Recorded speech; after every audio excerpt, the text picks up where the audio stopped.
And so, who is going to play my father? We've got Fable back for Okay. a recurring role here. Welcome everyone. Uh, Hi, Dad. Fable and Risa are our guest star personas tonight. Um, I'd say wave and say hi, but we don't have video. So I'm And the waving to other connect shop with you. owner is George. That you said right? yes, George Ho. yeah, Okay. Kim. Him. Kim.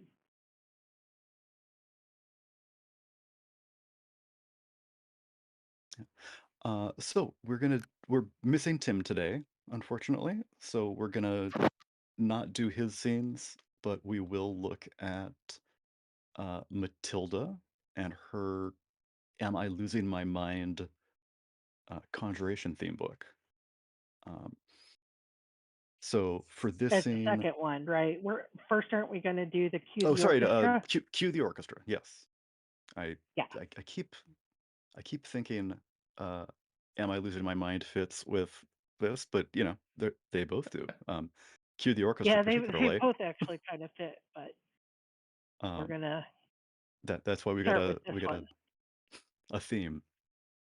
So cue the orchestra. This is when you're first realizing that there's something different about the world or about you.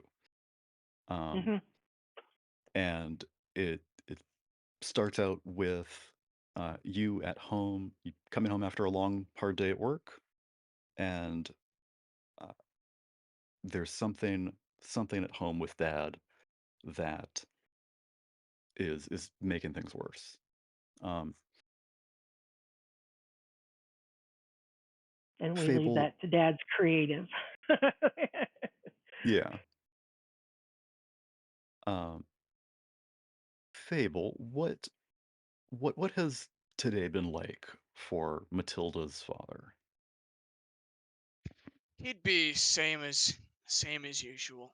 His life is very monotone.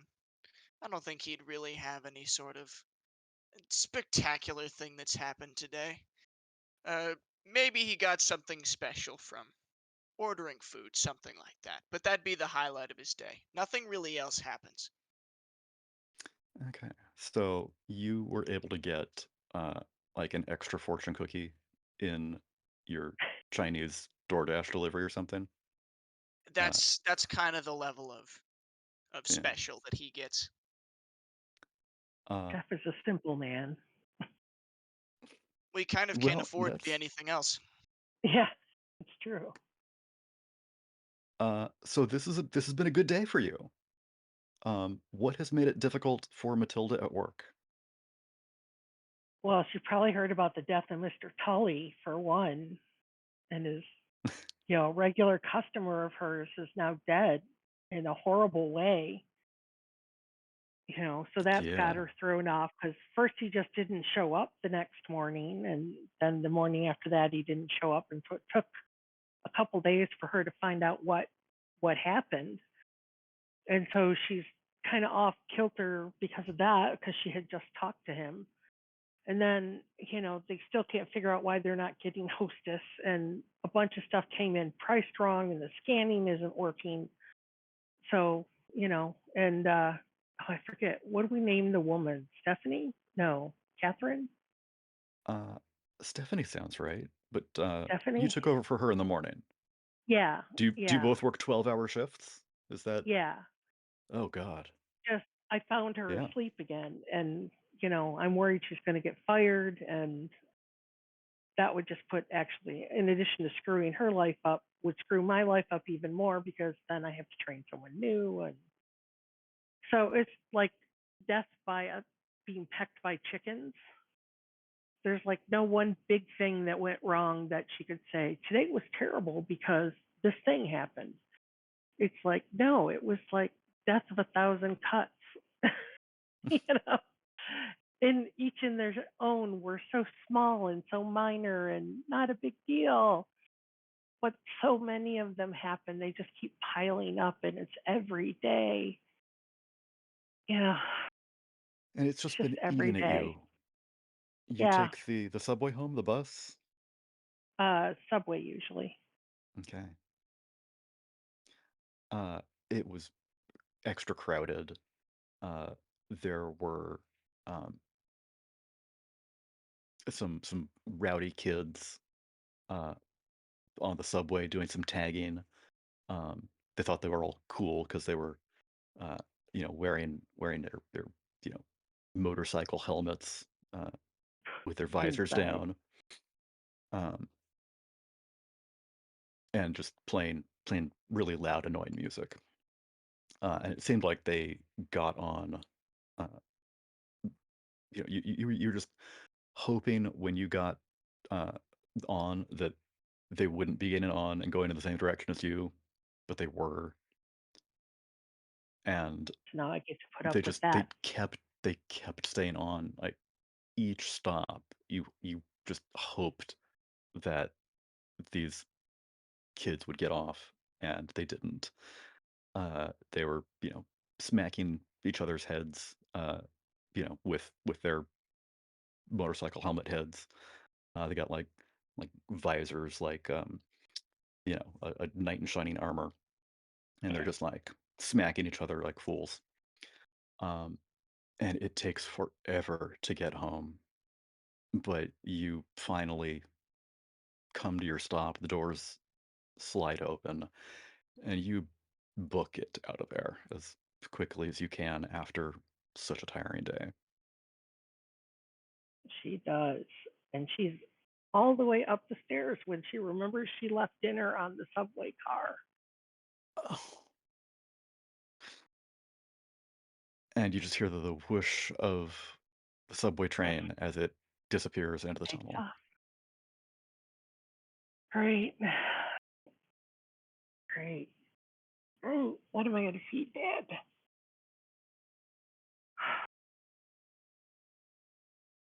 I have to order. I have to order something.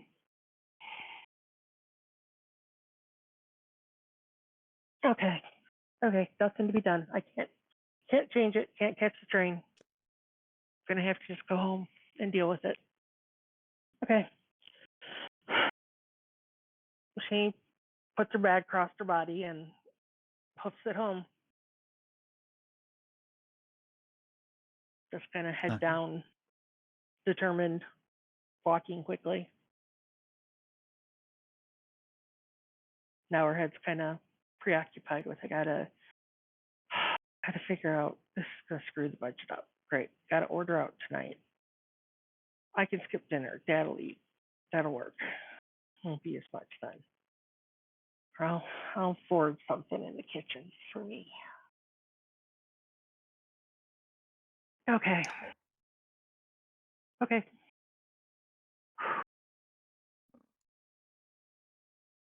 So she So gets home. Fable, it's been a good day for Matilda's dad. Um, that extra fortune cookie, and you're just on this high of nothing changes, but this, you know, hey, this is something that changed, and in a good way. And you're just reading over your fortune, and I'll ask you what that is later. Um, but it's they're sort of cheering you up when you hear Matilda at the front fumbling around for her keys, and she drops them and bends down to pick them up, but smacks her head in the door as she bends over. Ugh. Um, but there she is, opens it up, and she comes in. Hey, Dad. What do you want for Hey, dinner? don't you usually bring it? I forgot it on the subway. What do you want for dinner? I have to order something for you. But I already ordered today. I Oh, know. I know. I know. I'm sorry. It's been a long day. it's Just fine. It, uh, it's fine. Whatever you want, I'll survive. uh, I'm not going to eat, so I want to order what you want to eat. So it looks like you had Chinese for lunch. Yeah, I did. Okay, so not Chinese. There's a Thai place. Okay, she goes rifling through the menus. Do you already know what you want, or do you want the menu? I usually have the pad Thai. Okay, I'll put an order in for that. So she goes and she picks up her phone and uses the app and puts in a pad Thai. What level of spice? One, you know I can't handle spice. She puts in the level of spice and presses send. Oh, peak time. It looks like it's not going to be here for 45 minutes. Do you need a snack? I don't know what we've got. Maybe a yogurt, something from the refrigerator? Oh, it's fine. I had an extra fortune cookie earlier. Oh, okay. Okay. I just need a few minutes, I think, to unwind from work, all right? It was just Uh-huh. a really bad day today. What happened? So,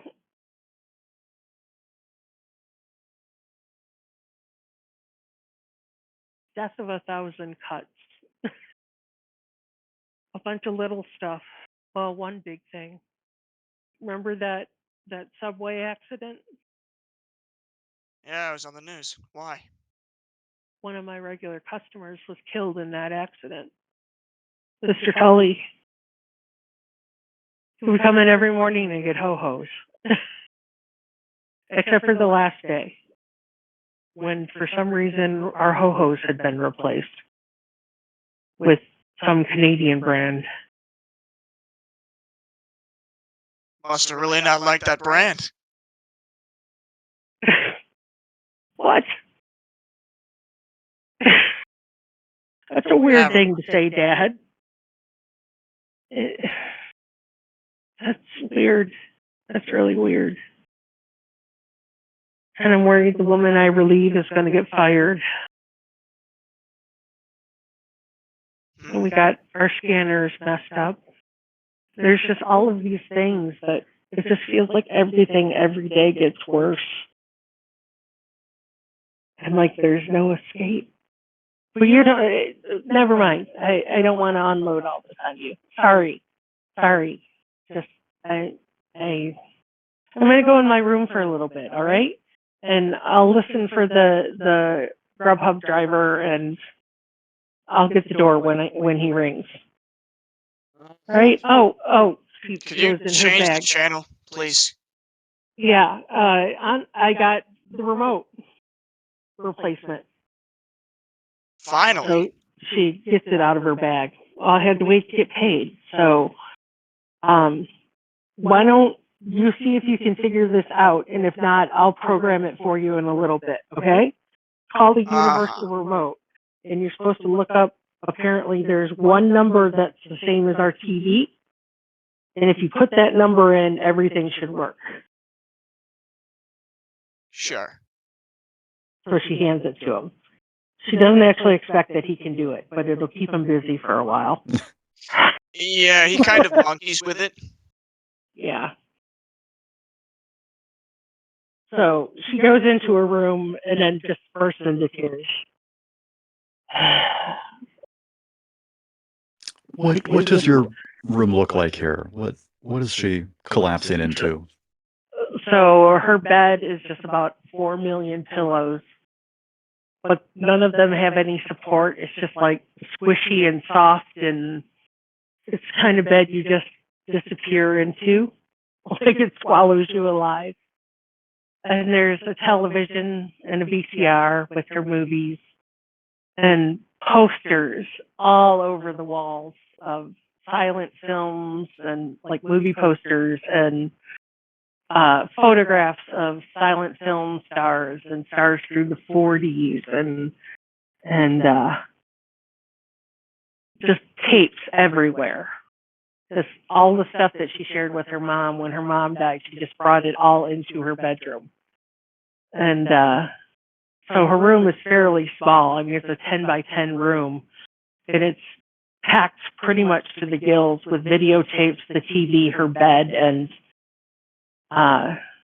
clothes and newspaper clippings and photo albums full of press shots and newspapers. And, you know, it's all kind of this era of glitz and glamour and stuff that her mom appreciated and was their thing, and seems so far away for her right now, you know, and dealing with her dad and dealing with work, and it just feels like nobody gets it. So she's just slumped down in her bed having a good cry. Yeah. You are just collapsed in this softness. And there's a spark of joy when you hear that your dad's gotten the remote working. You hear like the soft sound of applause from the TV downstairs, as if hallelujah. some laugh tracks, been kicking in. And you wipe your tears away a little, and something's gone right.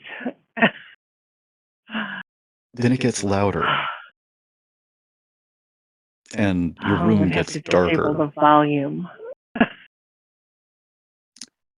And you realize that it's not coming from the door where you thought. It's coming from outside? And you go over to the window but no. You turn away to find it somewhere else, and it sounds like it's coming from the TV. And you turn to the TV, and no, this is coming from everywhere. So she stops moving and is trying to track the sound. And when you try to latch on to this, it goes silent.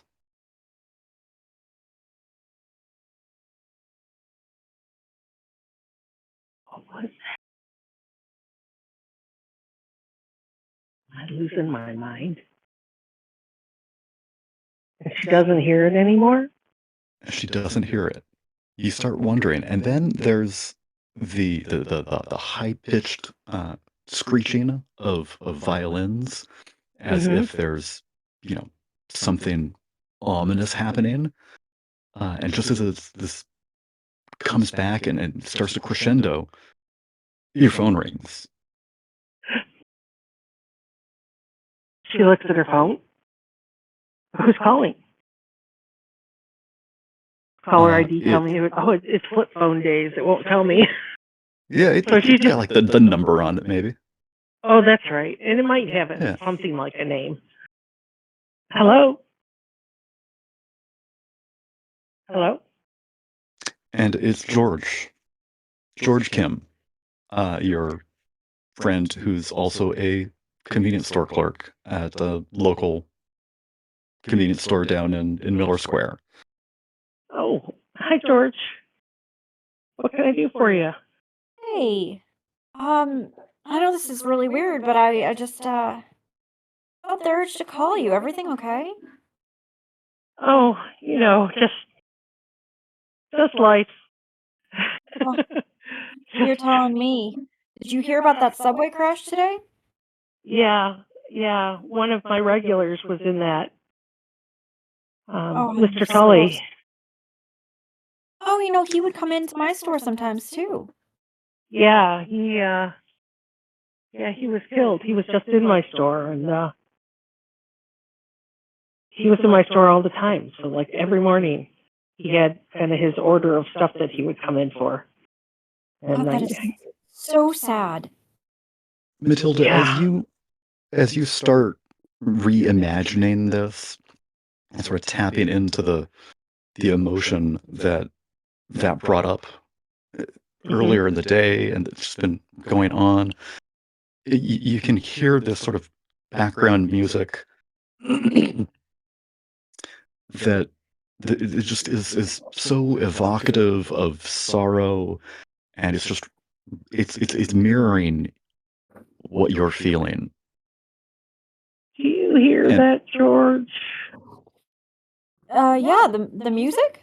I that's a really sad song. It's are you playing it kinda sometimes people listen to sad songs to make them feel better. Is that what you're up to? I'm not playing any song. I don't know where that's coming from. Sad music? Huh. That's Yeah. weird. Maybe you have a neighbor that's that's really going through it too. I don't know. I can't track it down. It's I don't know, it's weird. It's like it's coming from outside but not outside. Like from outside my door but not outside my door, and in my room but not in my room. I mean, it's almost like it's in my head. Except if you can hear it, then it can't be in my head. You okay? Uh, I don't know. Has this been happening for a while? Not this. This is new. There's just sad music playing all the time? Well, it's not always sad. I mean, that would suck. Yeah. Yeah, it It'd make me absolutely would. permanently feel really crappy. But I heard before the phone rang with your call, I heard violins. Like when tension, like in a movie, when tension is, they're trying to evoke high tension in you. And you get that high pitch, sound? Yeah. the high pitched violins going. I heard that before the phone rang. And I answered and it was you. And Huh. I don't know, I feel a little bit like I'm going crazy. That's and it just started, huh? Do you think maybe you could just be really tired or Well, that's a definite that's a definite possibility. It's been really hectic since my mom died. Trying Yeah, to I know you've keep been up through a with lot. work and my dad is a lot. Oh, your dad, he is absolutely hilarious. Did you give him the remote? Is he trying it now? Yeah, he's trying to program the remote. I figured that would keep him busy for a while. Oh, that's great. How is he doing with the remote down there? Great. Cut back to Dad in the He's going to living room. attach it to a stick and use it to switch channels. So, maybe Matilda made that joke to me, and now we're both laughing. And I can't hear the sad music anymore. Do you? No, I don't. And no, yeah. Sad music is gone. Actually, now I hear something, but it's a little bit different. What do you hear? I don't know. When we were laughing, maybe it was just in my head. But anyways, I'm glad to hear you laugh. That's music to my ears. I know how hard this has been for you. I know how hard everything has been for you. It's not been easy over here either. And to tell you the truth, I have been going through some stuff too that has been making me think I'm a little crazy. Like what? Phil, if I tell you this, you have to promise not to tell anyone else, okay? Who am I gonna tell? All right. You know, a couple months ago when the mob, Falzoni, they've been shaking everyone down. Yeah. His mooks came into my store one night, trying to get me to give him extra money, and I just didn't have anything in the cash register. It was a slow day, and I told them to get lost, to beat it, and they didn't like that, and they started making trouble, and you know me, I don't really get that surprised or upset about much, and it kind of made them angrier and angrier, and one of them, I swear to God, one of them punched a hole through the wall with his fist. What? I'd never seen anything like it, and As it Matilda scared is me. listening to this, she can start hearing like the soundtrack to George's story come forward. It scared me a little, and but you can't show fear to these guys, and they started trashing my store. But I told them I didn't have any money. And one of them came up and he hit me. And they're not small. And this is the one that just put his fist through the wall. I didn't feel a damn thing. It must have been the adrenaline. I don't know. Are you But okay? yeah, the thing is, there wasn't even a bruise. But that's not the weird part, Till. That's I mean, okay, that was the weird part. But here's the weirder part, and I'm still not quite sure what happened. But you know what? I think that maybe you might. All right, so there's this tiger. See, there's it's a tiger, like in the zoo, like a big striped cat. And Yeah. he shows up sometimes, and uh, I don't know why he's never hurt me. He doesn't seem to mind me, but he showed up right after I got hit, and he was He growling. showed up? He showed up, and I thought he was just in my head. Listen, we've all had a hard few months. It's. I wouldn't be surprised if I was seeing things, but the mook saw him too, and he went white as a sheet. I tell you, he took his hand straight off me and called everyone off. I've seen the tiger a couple times since, but no one else has. It's. I don't know. Maybe I'm going crazy too, but maybe that's bizarre. where your music is coming from, where the tiger lives. I don't know what I'm saying. Well, as you're telling your story, I hear music again. I hear it too. It's what I would imagine if a movie of that night was played. That's what I would imagine it would sound like. That kind of electric, energetic music telling you when a fight's going down. You didn't put that on? No. No. Oh, what is happening to us? Oh, we work too hard. I think We're you're working right. too hard. Because it doesn't make sense. It doesn't make sense. I think you're right. I see that tiger and I pretend he's not there, but Have you touched it? Or do you just see it? at a game. Have I? Yeah, sure. Till I wasn't going to tell you this one, but yeah, I have, and it feels like. Well, it doesn't feel like a cat. It's not soft. It's almost like the bristles of a broom, and it purred, not like a regular cat either. Just on the out breath, but it was in breath. But it was amazing, and I don't know where he goes. You're right. We're just working too hard. Listen, I don't want to take up too much of your time, and It sounds like you're going through it, but I just wanted you to know that I'm here for you. I know what it's like to stay in the store day after day, to care about your people, and to care what happens to them. Thanks, George. You take care of yourself, Sometimes- Till. You too. You too. Bye, George. Bye, Till.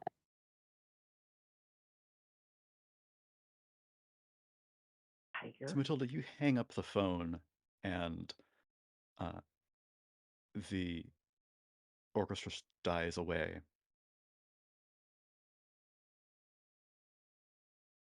And then you hear clearly the TV from downstairs. And it's, the local news. So that was clearly not what was doing it. Yeah, sounds like your dad's actually been able to stumble into Making it work. making it work. Yay. Thank goodness. You hear a sound of celebration coming from downstairs. Because Matilda had no idea how to make it work. Yeah. It was not looking forward to having to solve that problem on top of everything else that's gone on. And this like birds flutter and flowers spring, and just the orchestra picks up as your face brightens at the realization that things are turning around. And then you realize that this is Wackadoo. wackadoo. Yeah. This is crazy talk. What how do you deal with this? What do you do?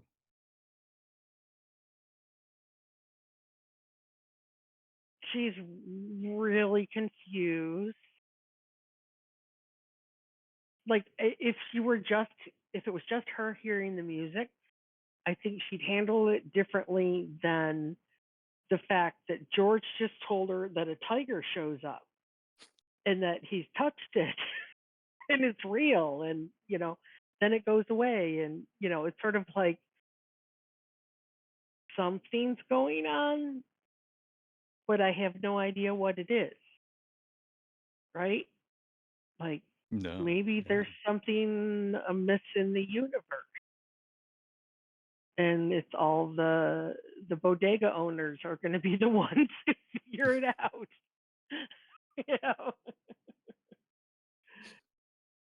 But she doesn't mention it to her dad. She's going to sit on it for a bit and see if it continues. Like when she's not at home, she wants to see if it happens at the store or anything, or in other situations, like when she's not at home, or if it's something that's limited to like when she's in her bedroom. Okay, so it does die down while you're up there. And you hear the TV Oh, I know what cough. she'd do first. So she hears the music while she's in the room. I want to plug her ears. Does she still hear it? Oh, yeah. Yeah, she Okay, does. that's crazy. It's in my head. Not sure what to do about that. But if I can't plug it by like plugging my ears, then it's definitely something about me that's changed. And maybe it's just that I'm losing my mind from stress. And maybe I need a break.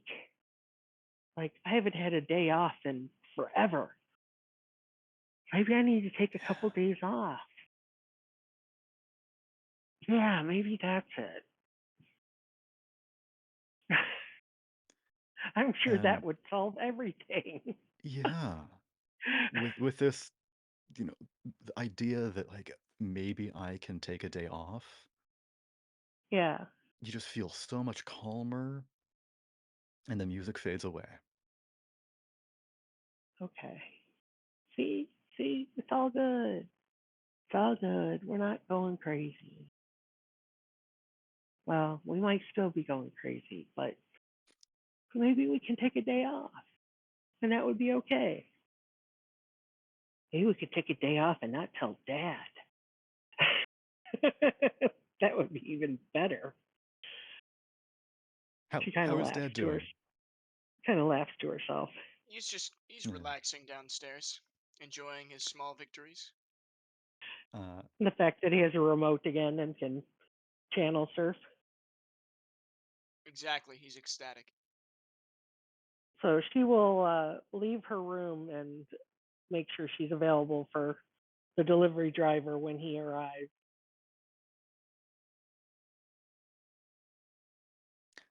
So you go down and Fable, what is what is her dad doing? Um, Kind of excitingly flipping through channels, trying to find something he likes. Matilda, how does So that make you they're feel? relieved. So you got the remote working. You Yeah, it hear wasn't this that difficult. blast of trumpets as like success, Matilda. Do So I she hear this kind of too? And get. it shocks you, but your dad is totally unfazed by it. He heard So nothing. she kind of half laughs a little bit and gets a big grin on her face. Good job, Dad. Dinner Thank should you. be here soon. And I think that's a good point to wrap it up. Yeah. Okay. Hey, that's a much lighter interaction with Dad this time. Yeah. Oh, okay. Cue the orchestra. Excellent. Ta-da! Okay. Finn, do you want to take this back down a bit? Your your your uh next scene is less happy, isn't it? Oh, yeah. Sorry, folks. This is gonna be much more of a downer to start with. Oh, Well, I mean, okay. it is noir. It's okay. Like yeah, per setting, it's like, well, this is on theme. So you had 4 logos themes here, and which one is cracking? I mean, I think it is probably going to be, oops, didn't mean to hit execute move. My other half as Okay. for people who were watching everything, Finn's twin brother Duncan had been working with another retail agent, Ava Rice, and like had headed off to meet with Ava, and Finn hadn't seen him since. It's been a little while. Then out of the blue he got a call that Duncan's body was found. And when you expect, okay, like Finn just thought his brother was off, either working or dealing with, like, okay, he's with this new girl, like, okay, maybe I don't trust her, but also maybe they're having a thing together. I don't know. He's an adult, they're probably fine, to that happening. So his brother's gone, his business partner is gone. He's not been doing well this past week. He had to make funeral arrangements and go through all of that. He's been visiting the graveyard repeatedly and visiting his brother's grave and just going back to see there. And it's just, Duncan would never shut up. And now he's not there.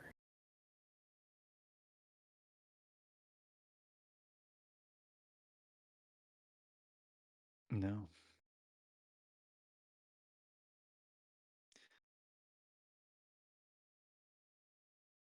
The funeral was a small affair. The Green Meadow Funeral Home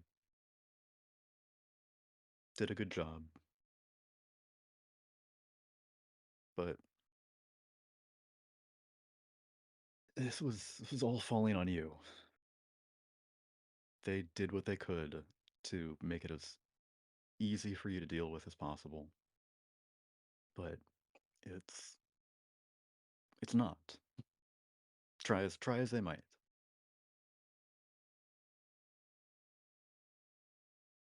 And you found a plot for him. He hadn't planned that out. And the funeral was brief, like his life, cut short.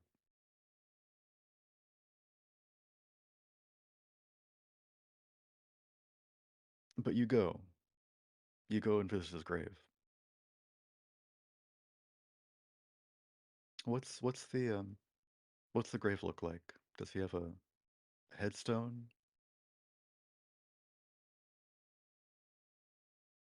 I mean, temporary. It takes a while for them to actually get the one that says your name on it. So right now he doesn't even have his name on it. So it's just a marker. It's like, this is where he is, but it doesn't. They're still carving his name. And Finn is just like I told you so many times to be careful and to just plan anything. I know you didn't have a will. You didn't plan anything out. You didn't write anything down. Yes, we're the only ones we had for each other, but at the same time, I have insurance. You didn't get insurance. I am paying for all of your stuff. Why you, even after all of this, you still go off and do something, and this time you really left me behind.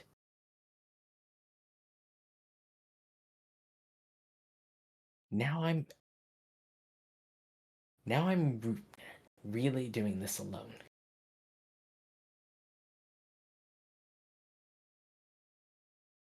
Duncan, what were you doing? And just sitting there talking to a small stone that's not even carved.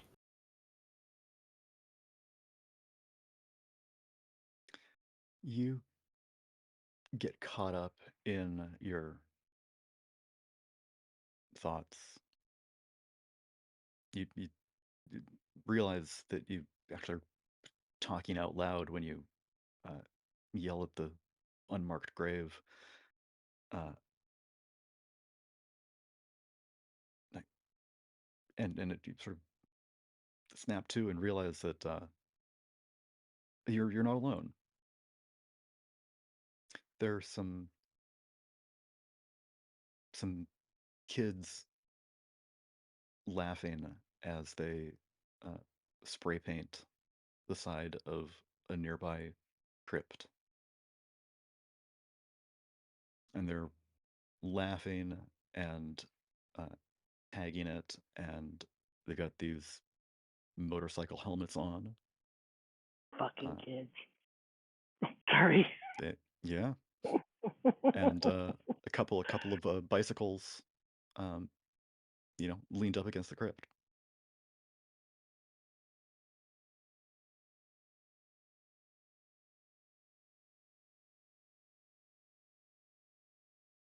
Absolutely not. Are you kidding me? No, no. This is no. I have to deal with enough stuff this week.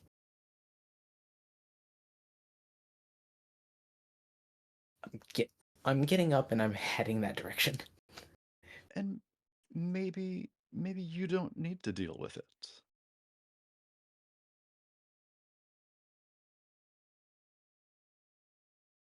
What is it that sets your mythos into motion? The very idea of messing with the dead. Like, they're supposed to be at peace.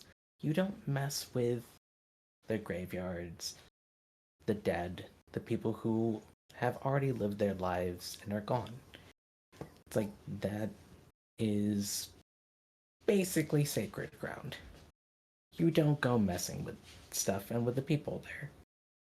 And just heading that direction out of Finn doesn't know where he's not a confrontational person. Usually he smiles, polite, convinces people of, like, yes, this, is a nice apartment. Ignore the crack in the wall or the cockroach that you may or may not have actually seen go by. It was just a shadow. It's fine. This is not his normal self. This is some new feeling over him as he's heading that direction. The part that he doesn't notice immediately is like the additional footsteps falling in near him. Or I guess maybe not footsteps, but like footfalls of like a large dog coming up nearby. But he isn't paying attention to that. And he hasn't heard it. He's focused on these people messing with graves.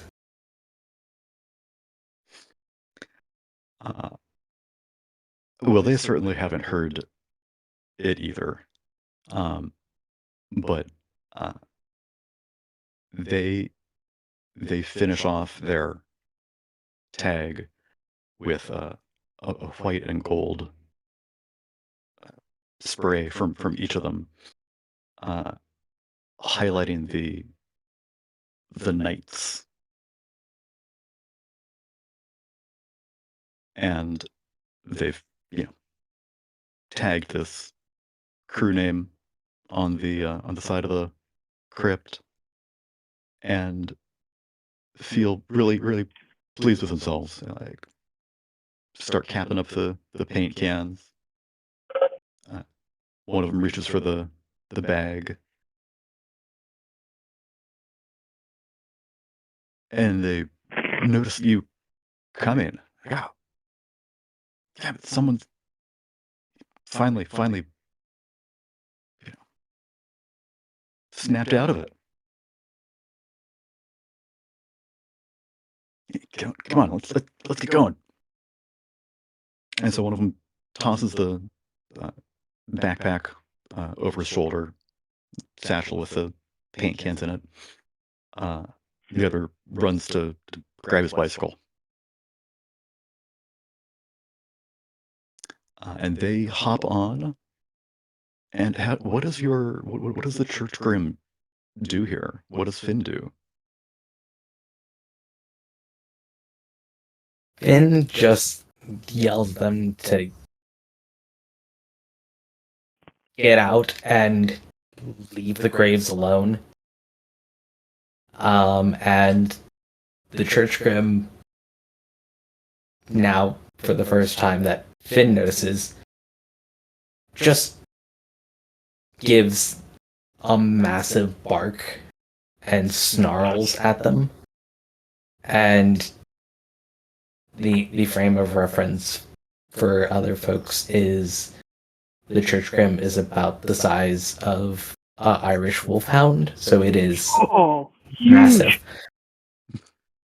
Good choice. And it's like, that's when Finn is also like, where did you come?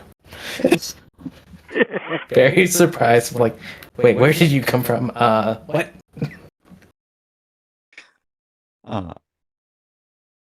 As the kids pedal away, you hear one of them shout, like, "What the hell is that thing? Is that some sort of beast? I wonder if that'd be good enough." Yeah, maybe that'd be a questing beast.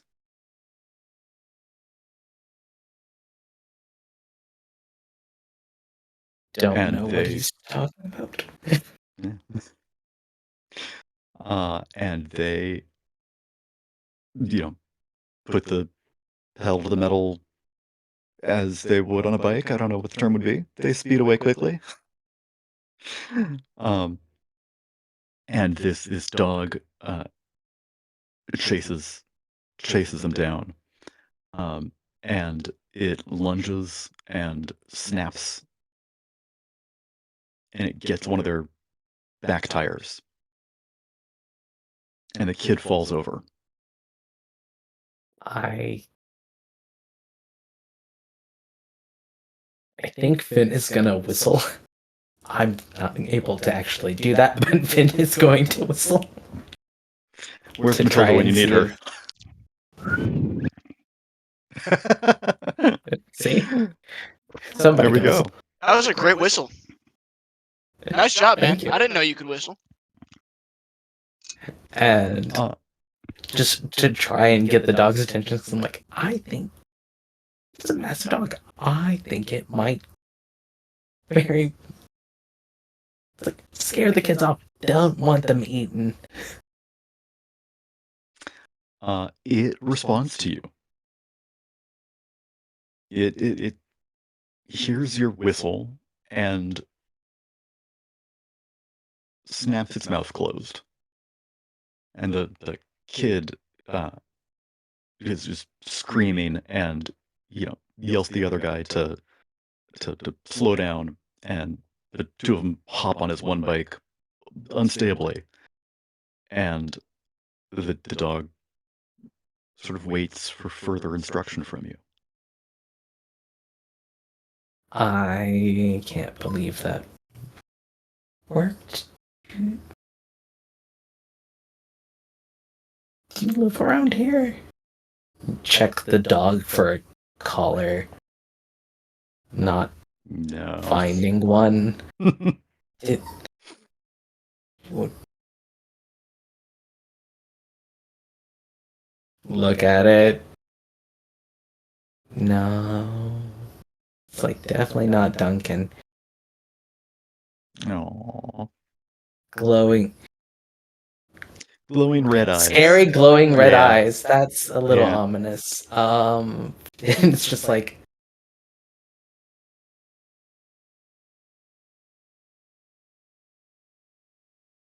huh.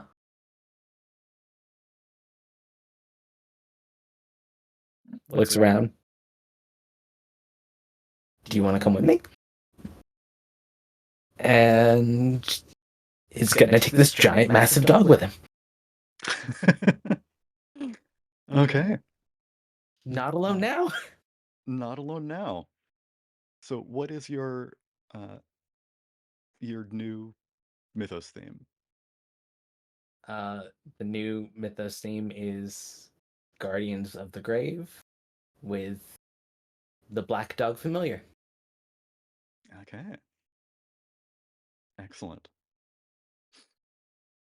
Well, welcome to the table, Church Grim. Dun, dun, That's pretty dun. cool.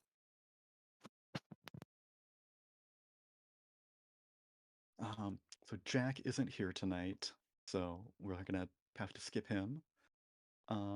Lexi, we've got medical bag as a logos theme that we haven't gone through yet. Morgan, I sent you a message. Oh, okay. And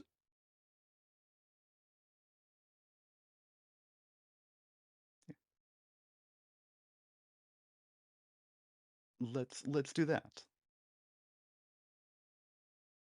So what is your medical bag scene? What is it? What now? The scene for your medical bag. See, I didn't think we were doing this one, so I didn't think about Oh, okay. Does someone want to do another one?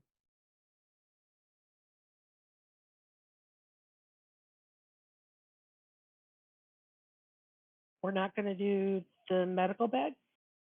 Well, I'm trying to think. 'Cause he We, asked me what the scene was, but I didn't think about it. So Oh. I'm not prepared. I was thinking unless anyone has an idea, I'm open.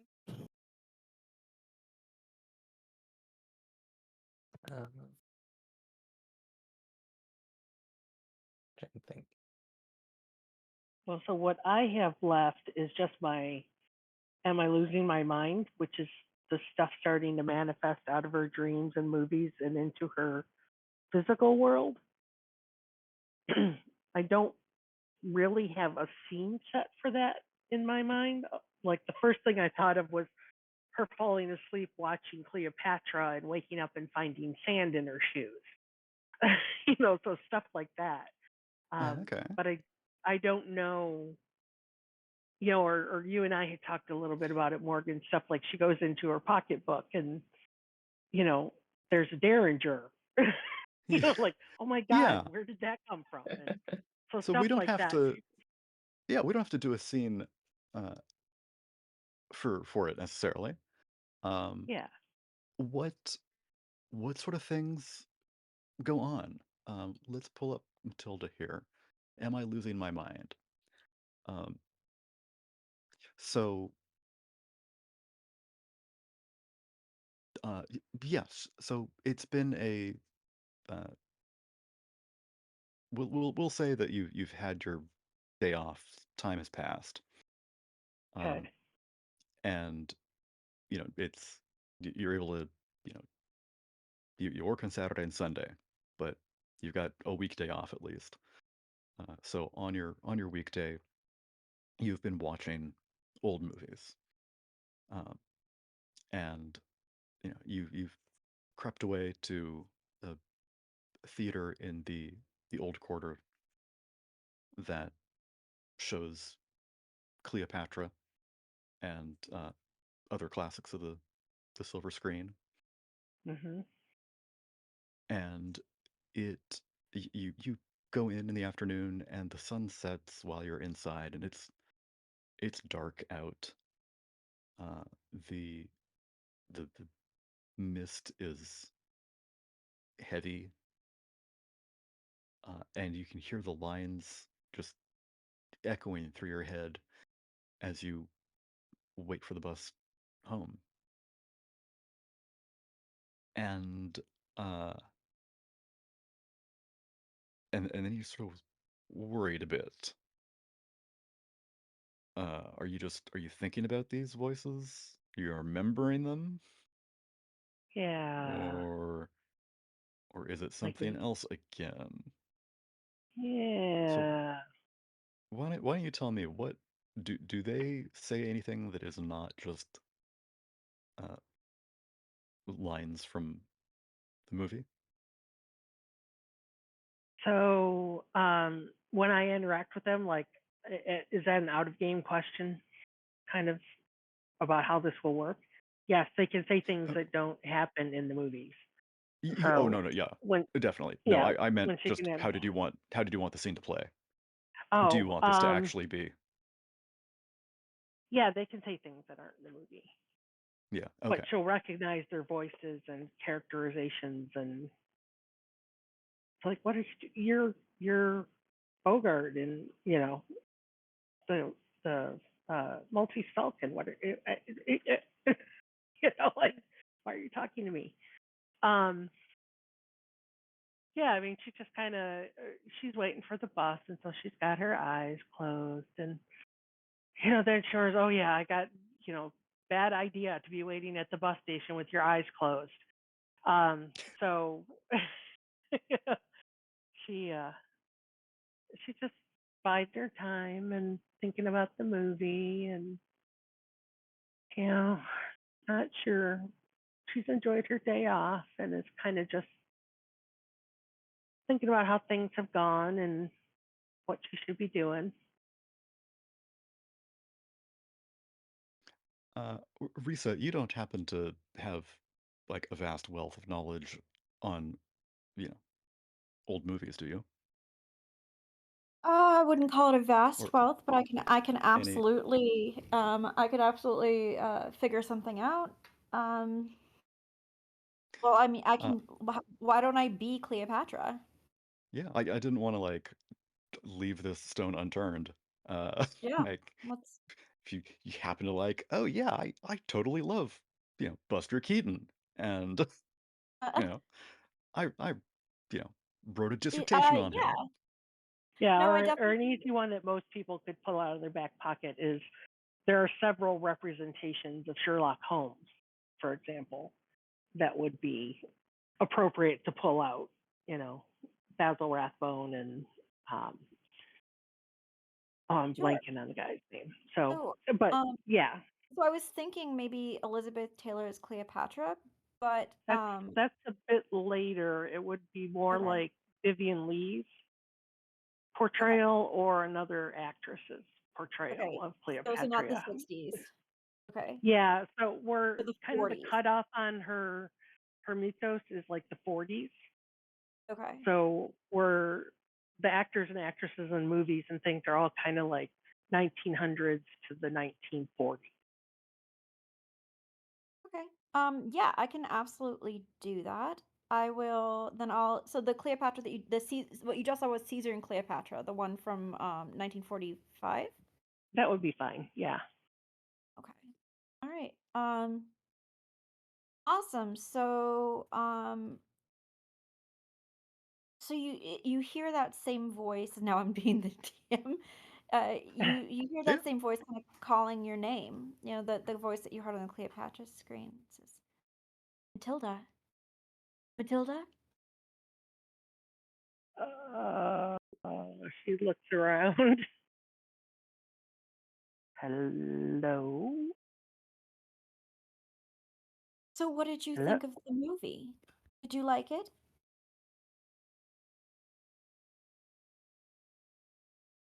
To whom am I speaking? Who do you think you're speaking to? It was my movie. No.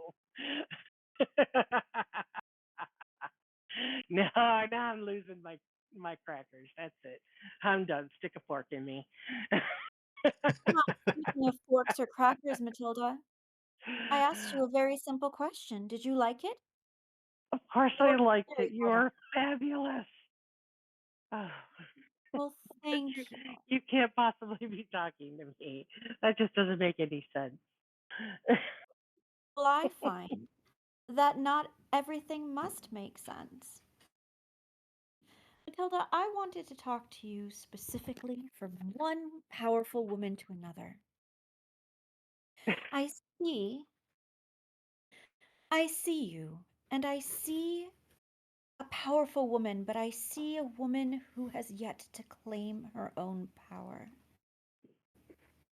If you see me in Cleopatra as Cleopatra, you can tell that I have harnessed my feminine power to get what I want. I don't let anyone get in my way, and I do what I know is right without having a man tell me what I need to do. What is holding you back, Matilda?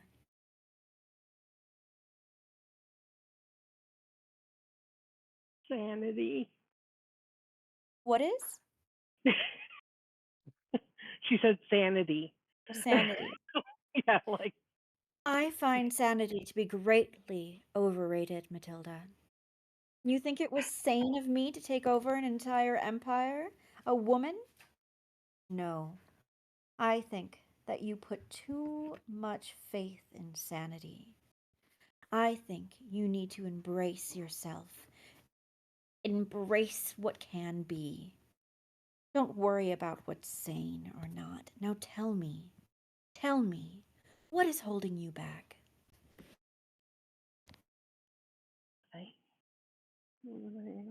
my dad, my job. Ah, well, tell me about your job. What is holding you back at your job? There's no time for anything but my job. I work so Do you, many hours. then don't. What is it you want to do? I want to work in the museum. Ah, history. Now that is something that is very important. So why are you not working at a museum, Matilda? Right then, a bus comes up that you're waiting for, and you're shaken out of your train of thought. A bus. Get on the bus, Matilda. Get on the bus. Wake up. Get on the bus. And she pulls out her bus pass and gets on the bus. Bus. It's the right bus, right? This is the Yes, bus she's waiting for. this is, yeah. Okay. She makes sure she's getting on the right bus, then gets on the bus Okay. and sits down. And it's like, oh my God. I mean, I don't want to work at the museum. I want to work at the museum's film house. Oh my God, so flustered. I can't possibly, what is this? Is dumb. I can't possibly be talking to Cleopatra anyway, so it doesn't matter. It doesn't matter You what I told her. I could have told her I wanted to work the drive-through at McDonald's. you look over your shoulder through the window, and you see this ghostly image of Cleopatra uh, just fade away into silver mist. Oh my God, I'm going crazy. Oh man. Oh man. I gotta call George. So she she waits until she can get home and call George. Okay. Um, Ari, what uh what is something that would be out of place? Um, something back from, you know, the 20s and 30s that would be out of place here in the current day. Um, I think it'd be really fun if there was actually like a black and white person holding a cigar, walking in and out of the bus. Excellent. Um, so yeah, the bus, pulls up to one of its stops. Ari, what does this uh, black and white man look like? What's he wearing? Yeah, it's almost like you are watching an old film, a noir film. Would you look at that? Um, He has a fedora on. He has the cigarette, and he's got this New Yorker look to him. Um, like an almost glamorous, um, what is it? Brick and mortar, nice night lights kind of guy, in a nice dapper suit, holding a cigar to his lips, and you know, those exaggerated faces that those old film noir detectives had, where it's like one of those like mouth curves when they talk. It's always a New Yeah. Yorker. Yeah, yeah. Thank you. Exactly. He's got one of those, and he gives you a "How you doing?" and leaves. Uh, almost like a spectral ghost. So before he goes, like when he says hi, she lifts up her cell phone and clicks the little camera thing. Yeah. Now, cameras sucked on these phones, but they were there. Yeah. So she clicks the camera button and then looks at the picture. I'm sure there's nothing there, but she just has to validate what she's seeing. So she will go back and try and look at the picture while keeping an eye on the guy until he disappears. He breathes out, this long puff of uh, smoke. Um,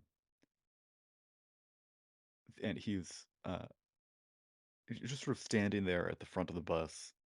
And the bus driver, doesn't seem to have noticed him at all. He had let on, a couple passengers, and this well-dressed man in gray uh, just sort of stepped up behind them, and bus driver's totally oblivious to him. Um, he seems to like it that way. You look at your phone, and you got a clear picture of the bus driver behind this man. Um, but there's like a smudge. He Uh, must have had like a fingerprint uh, on the lens. So you know, take a look at failed your to phone take a like, ah, picture of. shoot. You try to Can I? rub the lens clear. Yeah, Ari? Yeah. I was gonna say, can I add a couple things that I think could really be fun? Yeah. He's he's sitting next to the bus driver, and he knows that Matilda's the only one who could see him. He's like, "Look at this kook," and he's like, "Woo woo," like touching his hat, doing this. Um, and he kind of coolly and slyly turns around and walks over to Matilda, and he actually just kind of leans in while she's, looking, and he says, "You're not crazy, but you're the only one. You're the only one who can see me. Get that? It's not a ghost." How how am I seeing you if I'm not seeing you because I'm crazy? Oh, you'll learn. You'll learn. And he just kind of walks up and down, slowly fading in and out. Having cleaned the lens on my camera, I try again. Click. uh, you clean the lens, you take a picture, and the the real woman that he has sat down next to looks up at you like, "What are you taking a picture of me? What do you think you're doing?" I, I'm taking a picture of the ghost sitting next to you. She just she has been writing this for so long. She's seen all sorts of people, but you are a special kind of weird. Um, Man, to get called a special kind of creep on the bus, that's an That takes a lot. accomplishment. That takes a lot, man. Yeah, that's great. yeah. And so, you brush that off and look at your picture. And there's another smudge. Like, is there something? Is there something? On my fingers? You reach into your bag to get some Kleenex, and you pull out a handful of popcorn. What the hell? No popcorn in my bag? She'll open her There was no bag a one little sitting, wider and no one sitting next to you at the theater earlier. Uh, and inside there's popcorn and um Raina, what is a small prop that maybe something from Cleopatra or maybe something totally different, something that could fit in her handbag? Some of Cleopatra's wrist bangles, maybe. Yeah. Uh, so beneath the popcorn is a bangle, and you know this. You know yeah. this is the prop from the movie. What? She'll slowly take it out of her bag and kind of look at it in the weird bus lighting of night. She looks at the not a ghost, points Yeah. at the bangle, kind of like, double point at it, like, what's this? And is the popcorn real? She'll try and eat a piece. Yes, it is.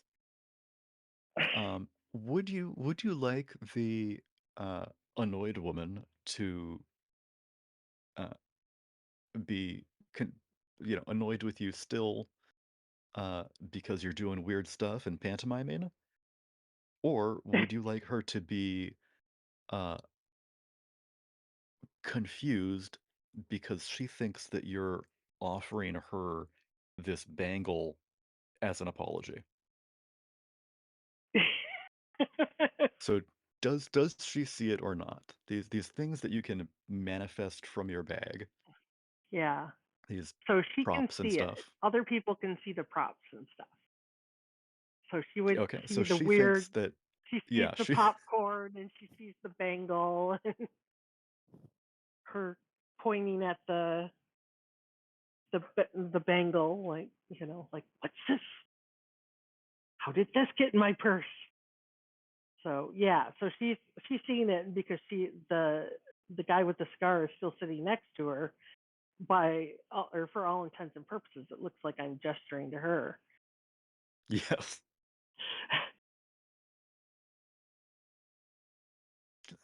Like,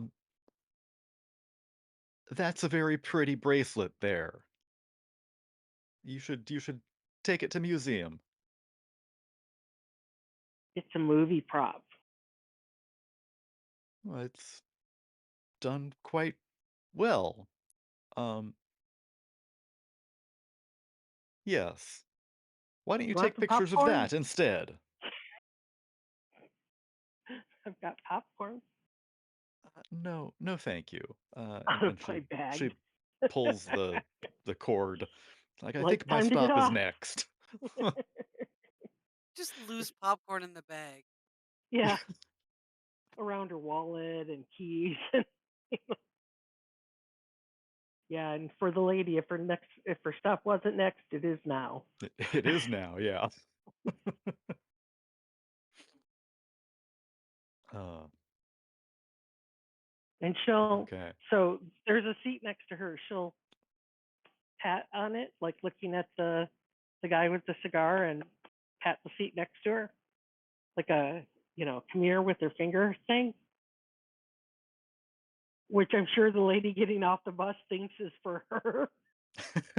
Yeah, she can't get off soon enough. I was gonna say, Harry, there's a seat next to her, and it sounds like there's going to continue to be a seat next to her. yeah. Um, Ari, do you take the seat?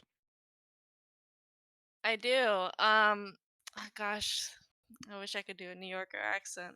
I actually do take a seat, and I wanna tell her if this is okay to ask her if she could think long and hard about the movie she watched, so that she kind of gets another opportunity to see what she could do. If you guys are comfortable. Yeah. Yeah. Yeah. So he's holding a cigar up, and he's like I said, you're not So crazy. how Think long and hard about. how So, Ella, this man is clearly not from uh, Cleopatra. yeah. What movie do you think he's from? He must be talking about some other movie that he's from, and he wants you to focus on what is that? Hmm.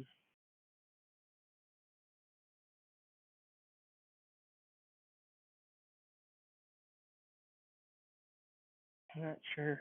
Trying to think.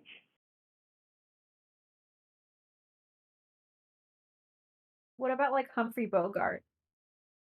Yeah, it could be like a Humphrey Bogart or a I mean there's all the like Buster Keaton and all of those guys too. Or a Dick Tracy character. Morgan Conway played Dick Tracy in the 30s and 40s. Okay, let's say that.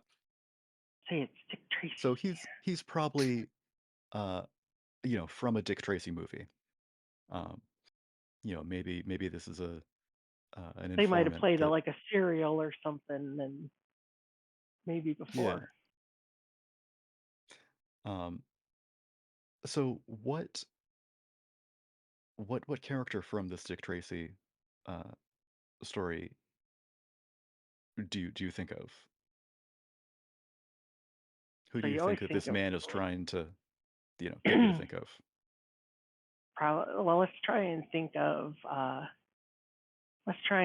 Dick Tracy himself. So think of the main character because he had the cool two-way watch and the trench coat or with the collar and all dressed dark colors with the dark suit, the dark trench, and You concentrate and try to just bring that to the forefront of your mind. The collar, can you can see the shape of his nose. You can just listen and hear the rain beating down, and you blink and open your eyes, and I want you to tell me what your weakness tag fire in the movie house means. oh, that was we determined that the only thing that could really destroy the items that she conjures is fire. Okay, there we go. I did go and add some description to it so that Okay. we would remember. So yeah. As opposed to Um, I'm a random fire starter and you know, yeah, you burn got things this down taste for arson that just distracts you out of from nowhere. daily life sometimes. Uh, yeah, okay, well then, you are able to uh, conjure Dick Tracy there, and he is sitting there where the black and white man had been.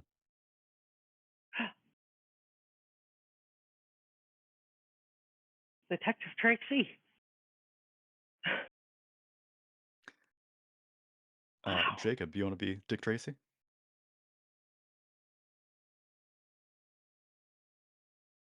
Sure, sorry about that. Do you want to be Dick Tracy? Sure. I do not remember how Dick Tracy sounds. It has been He's so just a long since I've detective, seen any of that basically. material. No. No, and some of this was just from the serials in the early 20s and 30s, so it would have been silent anyway. So we don't know what their voices necessarily you can just sounded mime like. it. Hold up cards with that- what you want to say Yes. periodically. That works great for when people can't see. No miming in audio mediums, Morgan. No, yeah, that's not going to work. Okay, so Matilda has been able to sort of take this person that had manifested itself and really focus and control these visions. That's a nice way of describing them. Yeah. Visions. Yeah, that's what they are. Yeah. And you've manifested Dick Tracy. Holy crap, I manifested Dick Tracy. Hi, Mr. Tracy. Or Detective Tracy. The gentleman who was here before you said I would figure things out. Or maybe that was Cleopatra who told me that. I'm getting confused. Well, How should I go about figuring out what's going on, sir? Well, if you're looking to figure stuff out, sounds like you've got a mystery, and you should probably do the same thing that I would do for a mystery. Go on the Hire case. you? Go on the case. Okay. I don't know how to investigate this without people thinking that I'm crazy. Because it's well, sir, no offense, but I kind of manifested you out of thin air. And I don't understand how. And I'm not sure how I can investigate that and not have other people want to lock me up. Well, when you're trying to investigate something, and one of the things you're doing, and if you don't want people to find out about it, don't do it where they can see it. Sometimes you gotta Okay. sneak in and check for clues.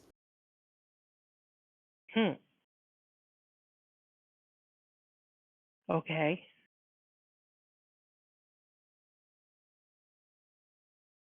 And sometimes if you find some folks and they don't want to tell you and you know they got information, punch them in the nose a few times.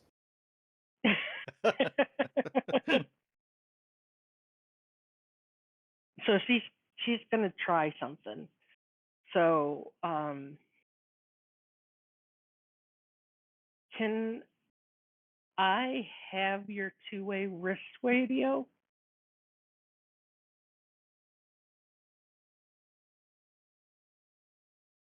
He goes Can you? down to take it off, and his hand just passes through it.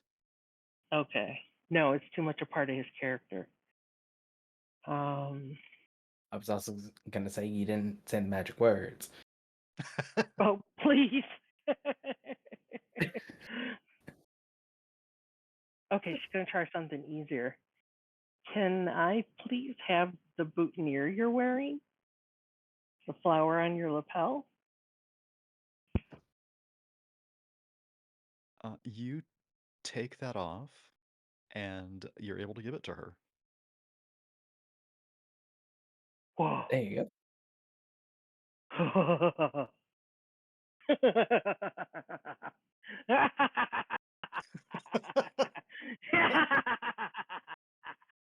And she just sits there laughing.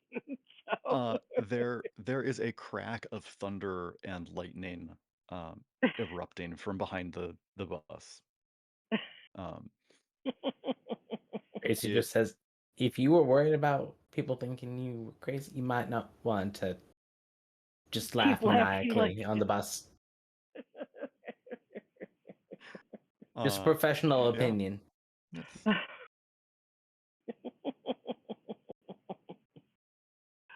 uh, you sort of look around. No one seems to be uh, looking at you. They're all looking nobody somewhere looks at else. that person on the bus. Um, and the bus driver is just staring straight ahead. Windshield wipers not moving at all because it's not raining.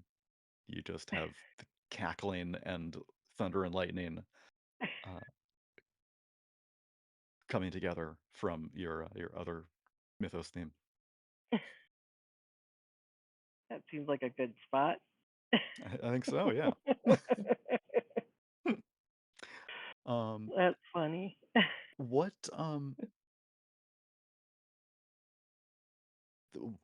what's something that burnt down? We need to figure out how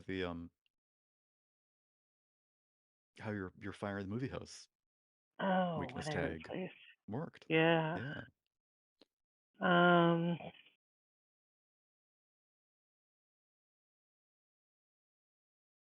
Raina, what's an example of a fire? Why might there be a fire somewhere? Mm, the cigar guy flicked it a little too close to the bus. Oh, God.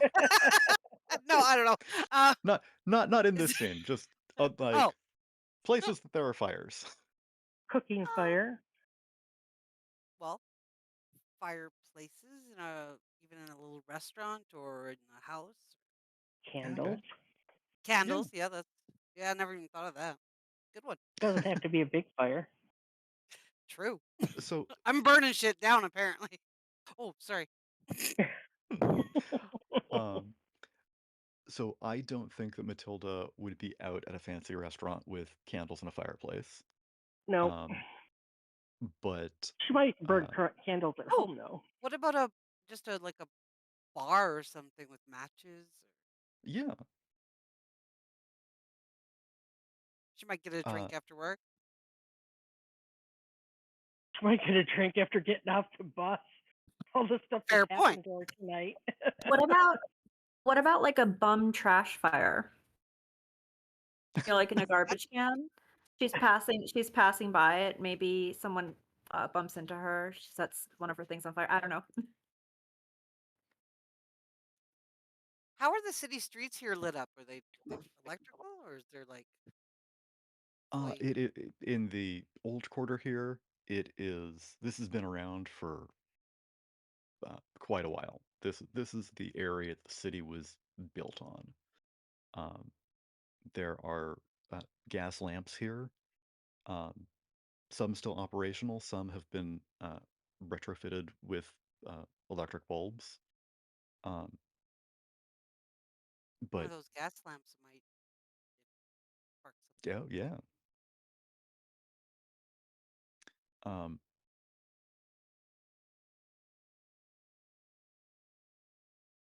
yeah. So what is it that Matilda manifests that gets itself burnt up? Either, in a candle or the gas lamp. I mean, it could be something simple, like the kind of what I was thinking was she's got this boutonniere flower, right? So Yeah. she would want to preserve that. So she's going to take it home with her. That's her. See, I'm not crazy. Or maybe I am, and it's just gotten worse. Um, but she could have that on her end table or on her bed table near a candle, and just, you know, a flick of the flame, could light it on fire, or she could knock the candle over, right, and inadvertently destroy it. because it's not going to burn Yeah. like a normal item. It's going to, No, we talked I about think it burning like the nitrate film, where it'll just like whoosh. just crackle and yeah. Yep. And Uh, go up pretty fast. yeah, I think as you get back home, you light the candle, and then as you take the boutonniere and it moves towards the flame, it doesn't catch on fire. It's just as you're placing it down on the bedside table next to the candle, it's just a little too much, too close to the heat. Too close to the flame. Yeah, and it sort of blackens and crackles and sparks into dust. Oh, but that's an important lesson. Holy crap. Do not keep on person. You know, so be more careful with the bangle. I mean, so the bangle still exists, right? So she'll take that and put it on her dresser, like in the drawer. Okay. Yeah.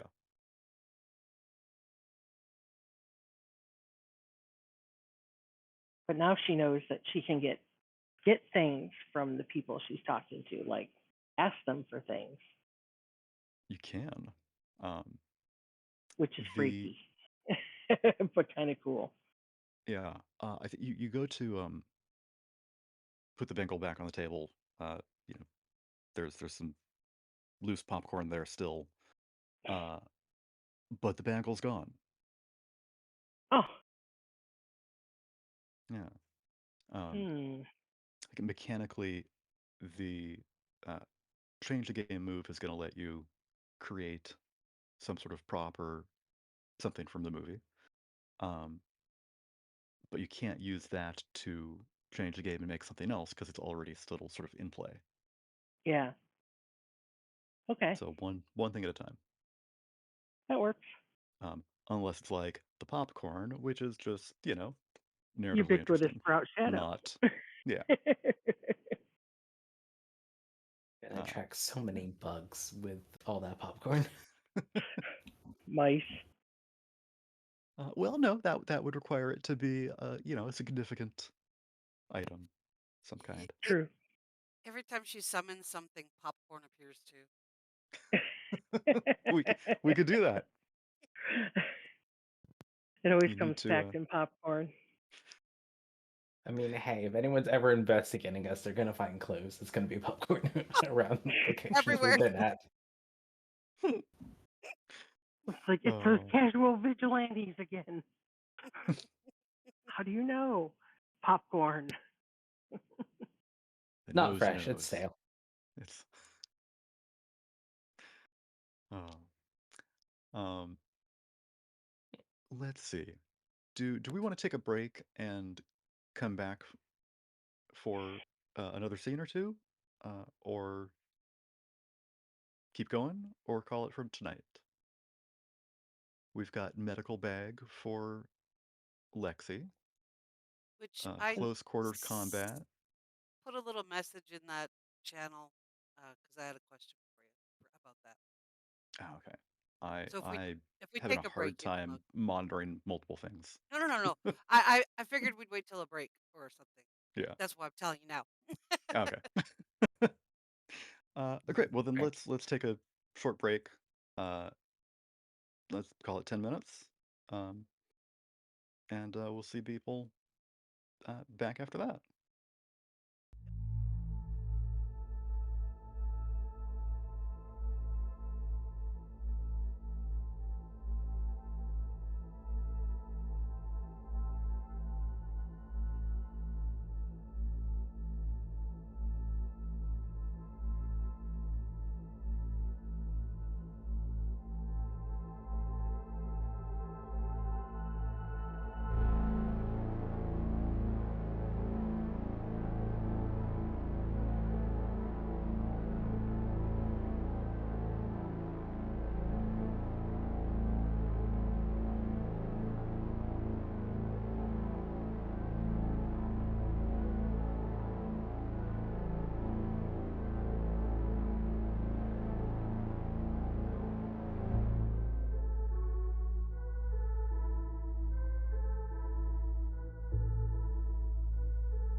Hey, welcome back. So, we have two more scenes here. Nadine has a little backstory for us about her her character, close quarters combat, because she's got a PhD in kicking ass. Um, so, Ari, tell us about your training. You got Krav Maga, weapon retention and disarming, stunt coordination, but designed for single combat. Mm-hmm. So Nadine is really skilled in close quarter, quick movements, mainly towards not so much ranged weapons, but if taking away someone's weapon and also doing really quick, little punches and kicks. Um, the only thing is that these close quarter combat situations works the best with one person compared to fighting a gang or a group. So Well, good thing we've got a church grim to deal with a gang of hoodlums.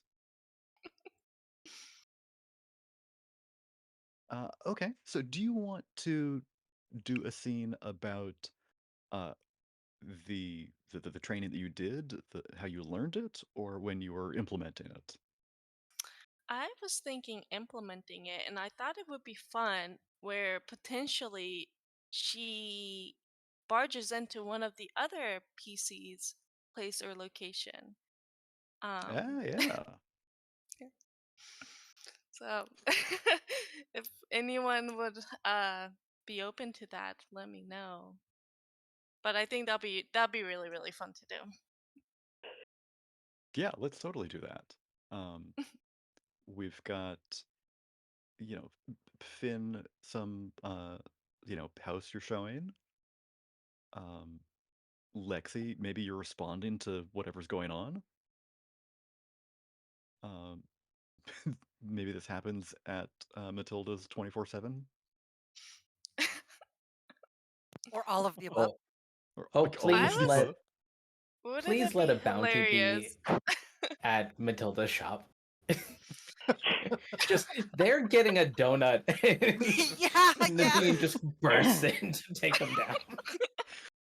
Excellent. Love You it. I know, love it. I have a fun idea where maybe like a couple of you guys are there and you just see Nadine burst through the ceiling. You know, it would be fun. Ceiling. Yeah, okay. I was picturing the 24/7 shop, and bursting through the ceiling doesn't seem to that's not where I was thinking, but that that is why it works, You know, because you're your not expecting. person that you're hunting is not expecting that either. Um, so Risa, it sounds like we need someone who is getting hunted for something. Hello, Um, getting what? getting you've got a bounty on your head for having done something. Okay. Um, and a couple episodes ago, Fable, knew something about bounty hunting. It was like, yeah, bounties are put on people who are, haven't done something dangerous, because that'd be taken care of immediately. No, it's like So they haven't paid their debts or that kind of stuff. Yeah. yeah, So so someone who owes a lot of money for some reason. Um, what okay, what do you what do you look like? do I want to be Who is this sympathetic or person? not sympathetic? Ari, what do you think? You can be whatever you'd like to be, and I'll work with it. I'll do Are my you best. Ari, are you my bounty hunter? Making sure I I, understand. Oh, yes, yes. I am. Oh, okay. All right, then not sympathetic is probably a little bit better. I am a young woman who has developed an unfortunate drug habit, and it has caused me to engage in a lot of like credit card theft, and I've maxed out my own credit cards, um and instead of dealing with that like a regular person, I just fell deeper into drug addiction, and so I'm not doing great. I'm real twitchy. Are we allowed to talk about drugs? Is drugs okay? Uh, yes, it's okay to talk about drugs, but we were just Okay. talking about, uh, addiction and mental illness being like not not a punchline. This okay. This does not feel like a punchline to me, but I will Okay. actually literally get punched. But you guys stop me if you think I'm being too ridiculous with this. So basically, she's scared, and be and because the drugs are kind of are uppers, she tends to be on edge all the time. So that's where she is right now, and she knows that she has a bounty on her head. So she's watching out all the time. Until now, Nadine's got the drop on you. She does. Where are we again? We don't know that yet. Okay. Um, are we going to be at the 24/7? Yeah, let's do that. What if Ella? you? Oh, sorry. Ella, do you want this to happen at your work, or should we set it somewhere else? It can happen here. Bring it. Okay. Bring it. Make my day exciting. Right. So I'm just buying a Red Bull. I've scrounged up a couple bucks and I'm spending it on Red Bull. And plunging my hands into my pockets right now, trying to find the change that I had scrounged up to actually pay for it, and my hands are shaking. How much are you short? Oh, I don't know, like 23, 24 cents. I'm really sorry. I'll get it. I'll get it. Just give me 1 second. Plunges my hands deeper into my pockets, looks around. You can steal some pennies out of the penny.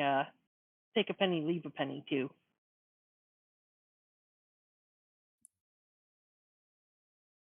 So you look like She you haven't.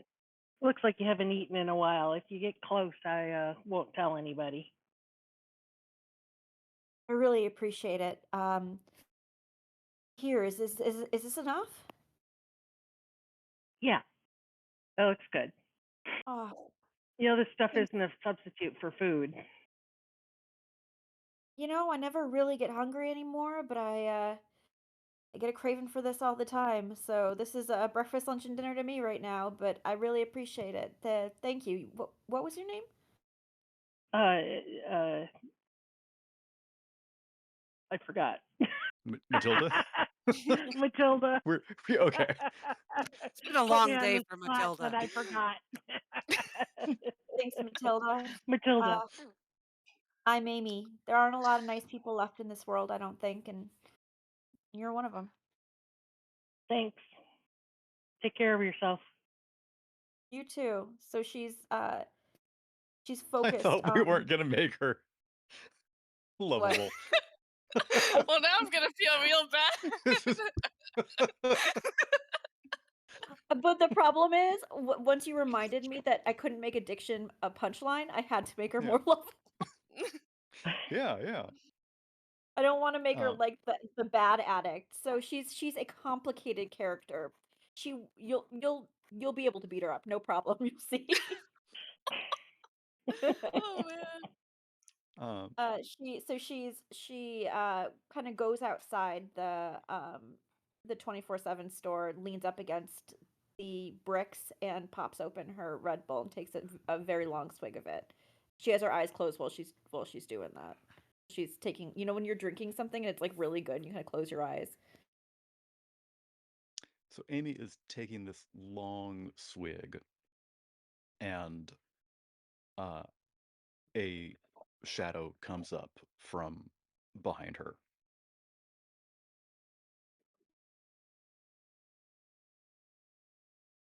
She doesn't see it. She's drinking. Okay. uh, a And I'm counting pennies out of the penny thing to try and get the other 23 cents. I don't see it. a large man comes up behind Amy and sticks a gun in your back. It's like, give me all your money. He sighs. Man, I don't got nothing. You want the rest of my Red Bull? You gotta have something. Turn it over. She knows that she has drugs in her pocket and will do anything she can not to have him find it. Because what are you looking for? What are you looking for? You can. She looks at him, and says, what are you actually looking for? And tries to smile in a flirtatious manner. Ooh. I would have you make a convince roll there. She But we're not. she's yeah, she's trying to distract him. Yeah. Big man like you on the streets at night must be lonely. And Nadine, this is what you come across. You have been tracking Amy, and you were grateful to have found her like tucked into an alley. Like, yes, this is the easy place, cornered. Not going to be a lot of God, who is this thug getting in my way? Yeah. What do you do?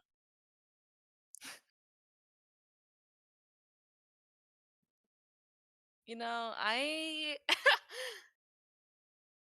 I kind of. Do you mind if I'm pretty determined to make something No, really go fun ahead. Yeah. happen. I think I'm pretty determined, honestly, to cause chaos. So, let's see. um, You want to borrow Pandora's box? yes. Let's open that bad boy up. I think I actually want to, if possible,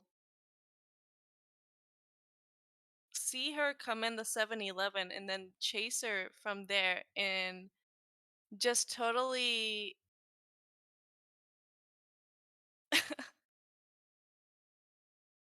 a- abandon the Uber that I'm in and fall. Yeah, Takes an sorry. Uber to go bounty hunting. Well, I think she was just I- having a leisure day. But when you see someone that's out on Your that has mark. a bounty, yeah, you just gotta go for it. She's like, oh fuck, oh Oh yeah, shit. so So she recognized her. So she basically was going somewhere else, but recognized Amy standing against the convenience store, and just jumped yes, out of the Uber. Okay. yeah. Which kind of probably fucked over the Uber quite a bit. So I would love to, have this be like a stunted or like, coordinated jump out of this like Uber. And this poor Uber driver nearly crashes. And then in what was it, like the big tough man is with you? Like the No, he Yeah, was trying to hold her up. yeah, he has a gun pulled on me, and I have my hands in my pockets, and I'm trying to kind of flirt with him enough to confuse him enough for that I can that he doesn't notice that I have drugs in my pockets. oh, okay. Um in Nadine's head, this is looks like an easy job. I mean, she's right there. She was lucky enough to find her just out and about. She's gonna come up to her and she's like, "All right, you're gonna be um not under arrest because I'm not a cop."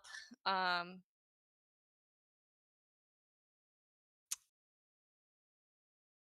what So was so the You're being detained because you're wanted for something. uh bailing on a court date? I would probably say. I don't know actually how bounty hunters work, but that's how I'm gonna assume in my imaginary world. sure. So Amy looks at her and looks at him and decides that she's the lesser of the two dangers. And she puts her arm through Nadine's arm and says, "Oh my God." You know, Susan, I am so happy that you came. You're running so late. This is my new friend, and I point to the guy with the gun and say, "I'm sorry, what's your name?" And now he's like got you behind him. And I mean, you are stealthy. You uh jumped out of that Uber and dashed over while he was distracted. Um, and and you know, he is a big tough guy, but you are intimidating as well. Like who the hell are you? Do you make it obvious that you're looking to get some assistance, Amy? Yes. Yes. Okay. It's like if you like come up to a girl I don't know if this ever happened to you, but you come up to a girl at a bar who's being hit on by someone that she doesn't like, and she like pretends that you're her friend. Mhm. Has that ever Yeah. happened to you? So basically that's what I'm doing, but I'm like obviously it's like obvious I'm in danger. Maybe his gun isn't showing anymore. Like maybe he's like put it down, but like it's obvious that that something is wrong and that I'm pretending that you're my friend because I need help. Okay. Yeah, he's got his hand thrust into his pocket as well, you know, holding the gun in the pocket. Um. Okay. I kind of read the room and kind of understand and assess the situation and see what's going on here.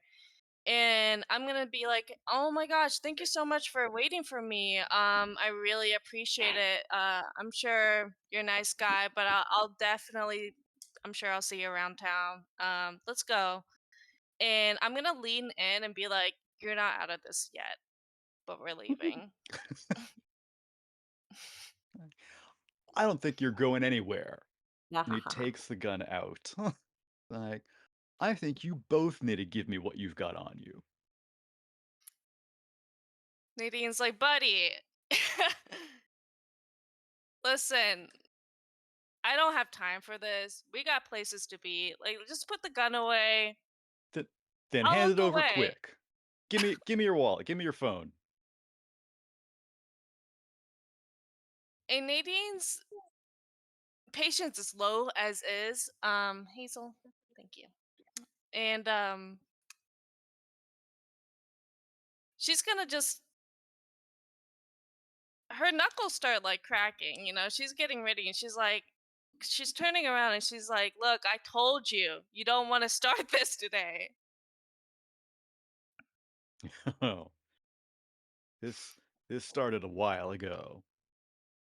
You're just the next one. Let's make this quick. Give me your wallet. Give me your bag there. Um, and I'm just gonna go ahead and lean in and give him a little whack across the face with the elbow. Um, Yeah. Suspend his arms and kind of flawlessly take the gun out of his hand and have him on the ground. As she's doing this, Amy is backing away. She's thrilled that it's gone this way and that they're involved with each other. And so she is, as quietly as she can, trying to back away. Um, Nadine's kind of stuck. Oh god. I yeah, no, I want Risa to make a roll for that, but you can't because you're not in the game. So Ha ha I'll ha do ha that. ha. Um, so for Risa and people who are new here, the 2d6 is the general roll that you're going for. 7 to 9 is a partial success, and 10 and above is a full success. I don't know, make me roll for it. Will you roll for Oh, me? I Did I got a 5. so So you back up, um, but straight into a you're not trash able to can? sneak around. Yeah, Yeah. right All into a right. trash can. I like it. So I back up straight into a trash can. They both look at me and I'm like, "Oh, um was just throwing out my Red Bull." And she realizes that she's caught and does not go any further. Don't you know you're supposed to recycle those? Ah. Buddy, I don't think you're the one to give me tips right now. Nadine? Matilda. Right outside. Out of curiosity, does Matilda see this? Do you want to see this? Or are you like... Yeah, I mean, you got CCTV, you can hear it, it can be, it's around the corner, so you can't see it directly, but Oh, I do you know imagine what's it's going Probably on? just like watching it on on the CCTV. screen. That is hilarious. You're reaching into your popcorn. Yeah, That's so nothing that's funny. exciting ever happens at work. While Nadine has this guy on the ground, his arm is kind of extended forward. She's just gonna take the gun out of his hand and knock it. What is it? Knock the What is this? Clip. Thank you. Knock the clip into the Magazine. side of his head. Thank you. That's the one. Knock the magazine into the side of his head, and she's gonna sprint towards Amy, and she's gonna handcuff her because that's apparently, I learned, bounty hunters have handcuffs. And kind of restrain her. Wait. What are you doing? What are you doing? We were just working together. You missed multiple court dates. Multiple. Who are you? How do you know what court dates I've missed? And Nadine has her bounty hunter license, and she holds it up and she's like, I have authorization to retain you until we take you to the authorities. Are you kidding me? Like that guy on TV? Where's your mullet, huh? Where's your sunglasses? You look like a regular girl. Listen. I didn't want to do this. But I got some real good stuff in my pocket right now. Okay? If you Wait. want it, it's all yours. You just gotta let me go. Nadine's gonna... Oh, man. Nadine's gonna pull out the sunglasses out of her pocket, put it on, and she's like, haven't you heard of Dare? Sorry. Amazing. Oh my And god. she's gonna and she's gonna be like, you're lucky it's actually me, because I'm not even gonna just call the whole authorities. I'm just gonna call one girl up, and she's gonna phone Renee to she knows she's on duty, so she's gonna phone Renee to come get her. Listen, Susan. Oh, okay, your name's Susan now, but listen, you don't want to do this. You don't want to do this. I didn't do anything wrong. I've never hurt anybody. Just, I'm just trying to get by. And as she's doing that, she takes the drugs out of her pocket, which are a white powder, and kind of does her best to throw them at her and turn and run. Oh, damn. With her hands still handcuffed behind her back. Do you want to try and roll again? Yeah. No, I mean, Okay. the thing is, there's no way I'm going to be able to outrun you. Yeah. Like, I mean, don't care what I do. I'm not like an 8-foot tall man. There's nothing I can do. So just feel free to take me down. I'm just trying to make a run for it. I mean, I think it would be hilarious if you threw something, try to run, and then you just get tackled again anyway. That's exactly what So I thought. That's what I figured you were gonna do. So I'm making a run for it, and I figure you didn't even try. You just kind of like take me by my ankles, and I'm down. yeah, I put my foot in front of you and you just fall Holy flat. crap! How did you learn how to do that? I mean, listen, I'm not happy right now, but that was really impressive. That and that big guy. You think I, you could teach me how to do that? lady, I already have someone in my life, all right? Enough with the flattery. Listen, you got You got drug possession, drug trafficking. I mean, you missed multiple court dates. There's literally nothing you can do. Amy sighs and said, "Yeah, I figured it would come to this, but you know, at least I still have my dignity." And she tries to run again.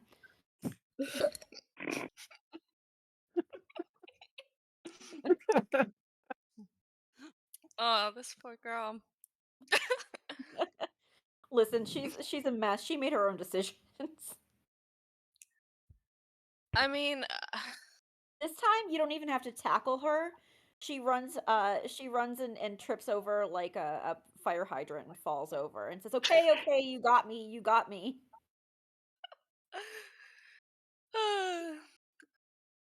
and Nadine just kind of walks over slowly, like almost as rubbing it on her face.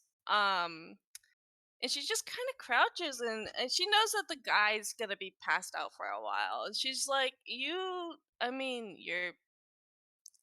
why even get into this mess? I mean, she's trying to help you up. She's kind of cleaning you up. And she's like, you seem kind of pretty smart on your feet. Like, just sit back and wait.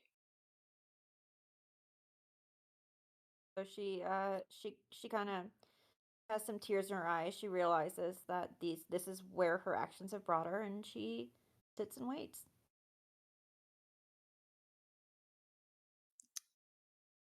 Okay. I think that's a good closing frame to zoom out from. So what music is playing for Matilda during this period? Probably actually happening That's outside. probably what led her to look at the CTV. Yeah. The Benny Hill theme. Yes.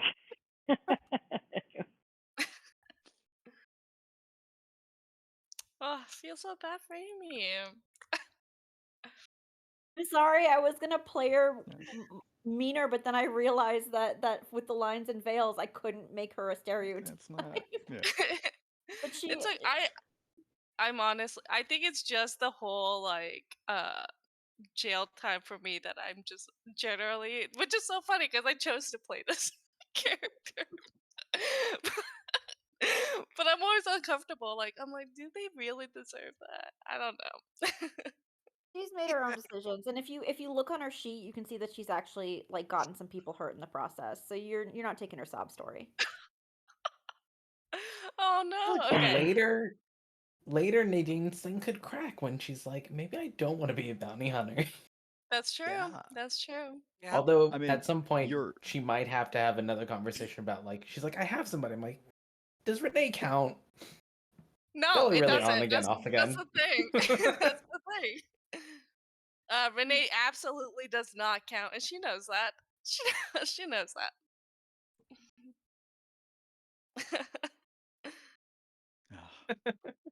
Don't tell Two Boots that. You're Lady Luck, so I mean, I guess it makes sense that I just kept tripping over stuff and hurting myself.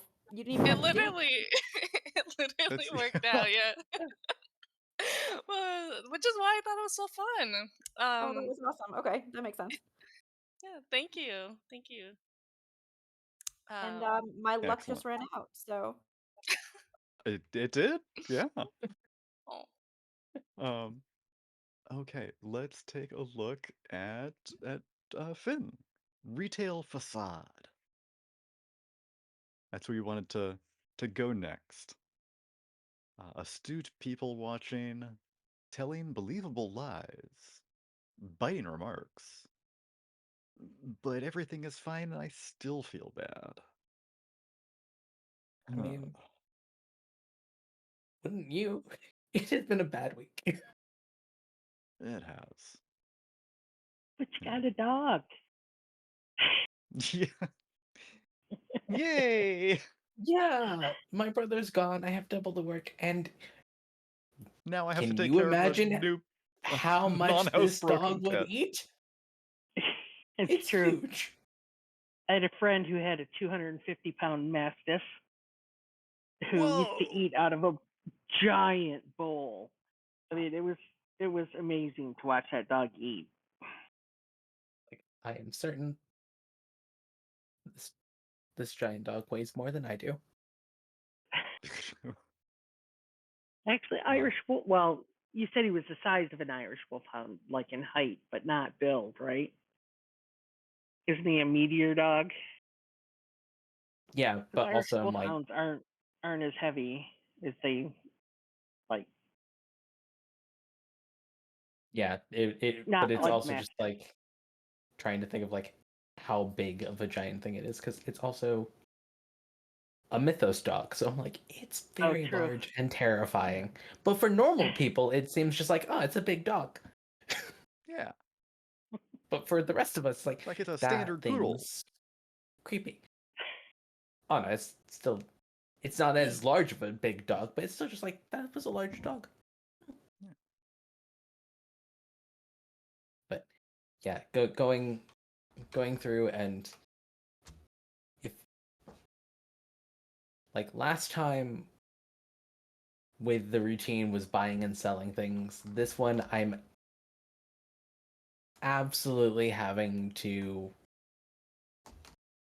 This is not me trying to sell someone a house. This is someone like I'm going to their place for them to try and like enlist their house because they want to sell, and you need Yeah. somebody to market it. So who wants to sell their house in the city that most people never leave? You're People just always going come somewhere and else. go. Yeah. I mean, there's people leave, people come, but it's not something that you do. Yeah.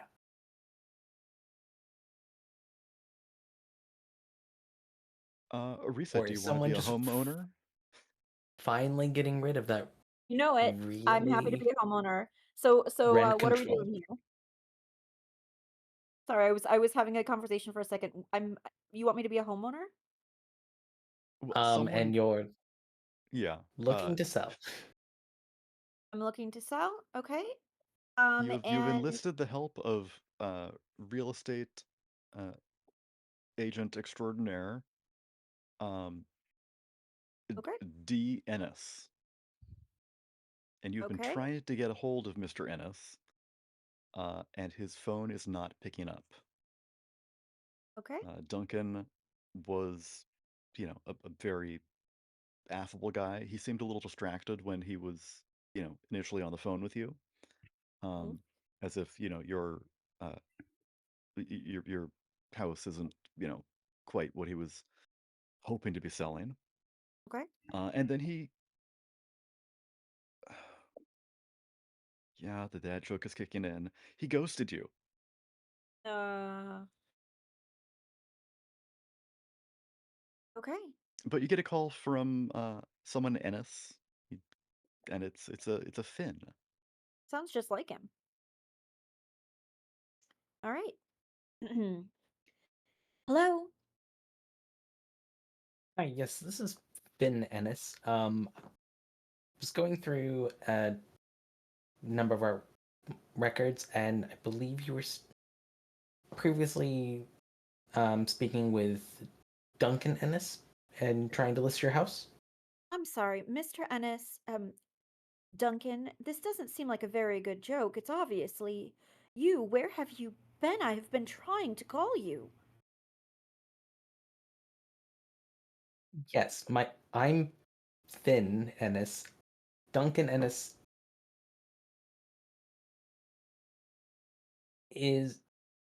was my brother. He passed away last week, and I am just now picking up his work materials.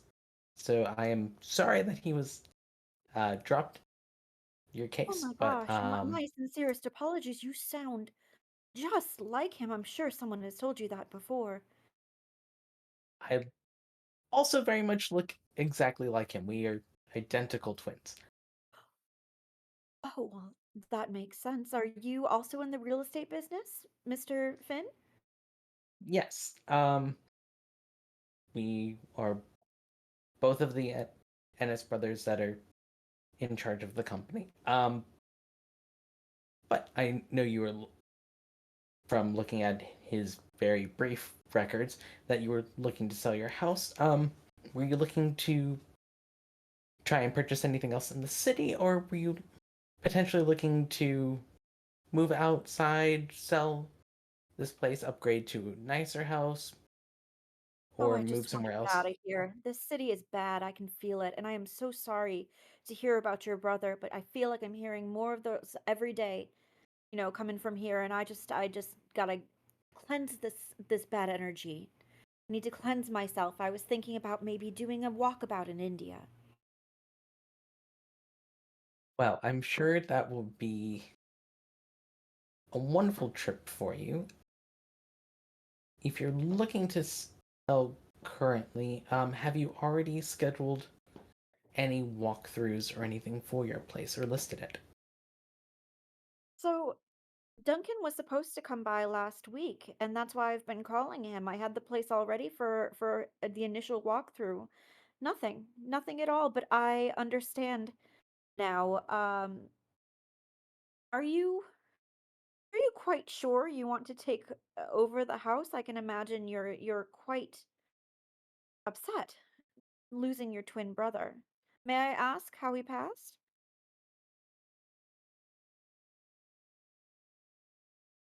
Just there is a beat of empty pause in the air of him just being like, what have I been telling everyone? Because I have not. He has been telling everyone very different little lies about what has actually happened because he doesn't know. And just being like, they found my brother's charred corpse is a different thing. You don't really just tell strangers. Um, he passed away in a sudden accident. I'm so sorry to hear that. Regardless, yes, of course I am still interested in selling if you prefer to work out your grief at your job. And as quickly as possible, please. I can't stand here to be a moment longer. Well, I will see about how quickly that we can get your house listed, and hopefully we can find you a buyer quickly. Um, I do have an opening the day after tomorrow in which I could come by and do the walkthrough and take pictures for you for your house and get that listed potentially. Um, Absolutely. I'm going to have to clean again. I have 6 cats. You know how it is. Do you have any pets, Mr. Ennis? I have one dog currently. Oh, dogs are such a mess. I bet he never does anything you tell him to. They're always doing their own thing. But yes, I'm sure I can clean up in the next couple days for you. And I'm sure it will be a lovely time of you having selling your house and going on that trip to India with all of your cats. I hope we can do that for you. Oh, thank you. Yes, I take them everywhere I go. You should see the backpack I can keep them in. Excellent. Well, yes, then I'll see you in a couple of days. Wonderful. I look forward to coming through and helping you achieve your dream of selling your house and going on the trip of a lifetime. Again, my condolences, Mr. Ennis. I do apologize for my rude behavior in the beginning. I did not realize that there was a loss in the family. I fully understand it was completely unexpected, and Duncan, even at the best of times, was never the best communicator. Yes, well, they say not to speak ill of the dead, so perhaps I will keep my mouth shut. Have a wonderful evening. And you, sir. I hang up. She is never getting any of those cats' visas to go all the way over there. She will use up her entirety of what she makes off of selling this house. I'm going to make sure of that. Have you Aw. looked into the cost for like transporting animals into other countries? It is expensive. They also have to go into what is it called? Oh, isolation. Like, Quarantine. yeah, okay. Quarantine. Yeah, quarantine Pet- for an extended pet period quarantine? of time. Ooh. Yes. Yeah. Along with extensive vaccination records and everything else. Don't worry. Oh. You're not going anywhere. Also, you can't go. I don't think you'll eat the cats, but I If she don't have a dies, will the cats guarantee eat for her? that. Someone's Oh, gonna that's be not what eating I'm worried food, about. huh? Oh, I was meaning the dog, because I'm just like, Ooh.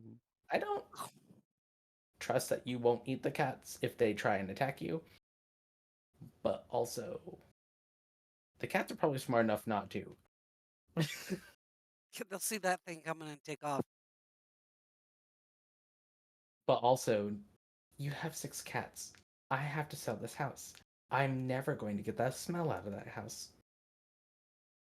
It's going to take so many cookies in the oven and candles all over the place for someone to take that tour and not worry about it. Easier if there had been a dead body. Yeah. You can get rid of that smell. There are cleaning crews for that. Cats are much harder. I will There say, are disposal off the services. record, I am in a house with more than 6 cats right now, and it smells absolutely fine. But the person I'm with is one of the most meticulous like cat cleaners I've ever met. And that's because they do that. Raina is in a house with a cat right now. 3, yes, but one between her and the camera. And of course, he chooses right now to get up here while we're talking. Oh. Okay. Retail facade. Good. I had to show Okay. Finn having biting remarks. He just couldn't use them on that person because he wanted to sell the house. Yeah. Yeah. You gotta know when to use what you've got. How?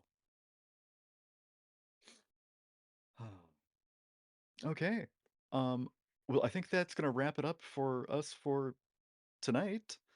So thanks everyone for tuning in, and we will see you in 2 weeks. Thanks for tuning in, and we'll see you next time. Thanks for having me, everyone. Thank you Thanks for for coming. guessing with us. Thank you. My partner.